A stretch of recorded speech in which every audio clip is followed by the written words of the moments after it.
We have a breaking story. The cost of living is going to get much more expensive. Well, they're making billions, and they're spending it fast as they make it. I want a piece of that for my men, because when they made their most money was during COVID. We've had a lot of breaking news here lately. Last few weeks have been really wild. We had P. Diddy getting arrested and then finding thousands of bottles of baby oil, which is crazy. I feel like that's just a huge distraction because who cares? And then you also have Hurricane Helene that has destroyed the East Coast. And I'm not talking about just Florida, but also North Carolina, South Carolina, Tennessee, and parts of Georgia. But there's another growing story that kind of snuck in at the end here that has actually been going on since the summertime. And negotiations have broke down, and it might cost the American taxpayers billions of dollars. So let's put it up on the screen here. As you can see, massive port strike begins across America's East Coast, threatening shortages and rising prices. Everyone was celebrating that big drop in the interest rates, and I was like, I mean, it's a half a point. It's a big deal. Don't get me wrong. A lot of things are going to happen with that. Your credit card interest rates can go down, car interest rates, mortgage rates, all these things are going to go down and helping Americans. But at the end of the day, this right here is a huge deal because this hasn't happened since like the 70s, maybe early 80s? I take that back real quick. It happened in 1977. That's when the last strike happened at the ports. Now, this is a huge deal for everyday Americans because guess what? Everything comes in through the ports on the East Coast and the West Coast and down south around Texas. Now, I brought this to you because I want to give you real information so you can prepare and know what's actually going to happen because there's going to be a lot of people out there that are going to be fear-mongering this and tell you, oh my God, go to the grocery stores. And I'm going to tell you, stop. Don't do that. Don't panic because that's the worst thing we want to do. If anybody remembers when COVID happened and there was no toilet paper anywhere, we don't want that to happen because this could get worse if people panic and they run to the grocery stores and the big supermarkets and the Costco's and the BJ's clubs and, you know, the Sam's clubs. We don't want that again. So on today's video, I'm going to cover exactly why this is happening and how this is going to affect every single American out there. So let's take a look and see exactly what they're asking for. Well, they're making billions, and they're spending it fast as they make it. That gold chain. I want a piece of that for my men, because when they made their most money was during COVID. It's not wrong.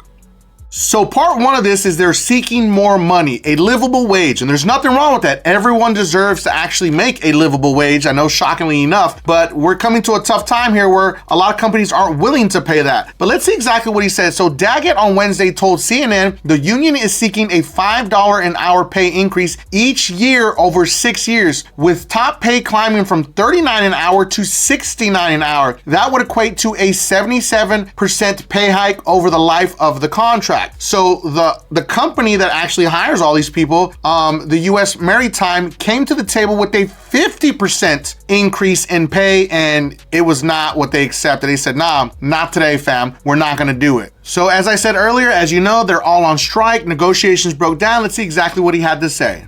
First week, be all over the news every night, boom, boom. Second week, guys who sell cars can't sell cars because they get laid off. Third week, okay, malls start closing down. I'm going to tell you this right now. He's not playing. You can tell by his tone, his body language. They're not going to back down until they get what they want, which can be good and bad at the same time. But let's take a look at all of the ports that are being affected and what they're actually bringing in that might actually affect you. Let's put the chart up on the screen right here. Now, this is pretty crazy. As you can see, on the East Coast right here, New York, New Jersey, 7% petroleum. So you're talking about gasoline. You got petroleum, returned exports, vehicle parts, pharmaceuticals, petroleum again, vehicle parts, vehicles, aircrafts, vehicles, pharmaceuticals. So a lot of these things are really going to affect the auto industry. So if you need to get your car fixed or something's going on with your car, you need to get it done as soon as possible because you may be waiting weeks, possibly months for any car parts if they have not already come in. But the big question here is, are there going to be any other items like food, household goods that are going to be affected? One of the biggest things is going to be bananas. So banana pie, banana pudding might be on shortage. I know this isn't funny, but I'm just saying when you think about it. You're also going to be looking at other perishable items such as cherries, also move through the ports, as do a large percentage of imported wine, beer, and hard liquor. So if you haven't stocked your bar up, right now might be the time if it hasn't come in yet. Other raw materials used by U.S. food producers such as cocoa, sugar, make up a large portion of the affected imports as well. And you're also going to be looking at other non-perishable non-perishable goods such as furniture and appliances, kind of similar to like when COVID happened. Do you remember when COVID happened, you couldn't get any microchips or any parts for any type of appliances or cars? It's gonna be pretty similar to that, I believe. I wanna give a special shout out to all my beasters out there that are working hard to fix their credit using Dispute Beast, the most advanced AI credit repair software ever created. But specifically, I wanna give a shout out to Matthew. Matthew's credit score went up 285 points after one round with Dispute Beast. And Maurice's credit score went up 237 points after one round with Dispute Beast also. But let's not forget Shakia. Shakia's credit score went up 215 points after just one round with Dispute Beast also. Now, Dispute Beast link is going to be in the video description and pinned at the top of the comments for anyone that needs to fix their credit. And the bigger question is this going to affect holiday shopping? Is it going to make it more expensive? Are we going to be short on things to actually buy for Christmas, which is kind of wild to think about? But no, because a lot of merchandise retailers actually saw this problem potentially happening, and they started to ship their items much sooner because they had a bad feeling this strike was going to happen. But on the bright side of things, the U.S. Department of Agriculture said consumers shouldn't expect significant changes to food availability or prices in the near term, which is a great sign. Now, for people that are looking to purchase new cars, I don't think it's going to be an issue, because guess what? Dealerships can't sell cars. They've got hundreds, some places have thousands of cars that are not selling because guess what? Interest rates are still high and dealerships are still price gouging.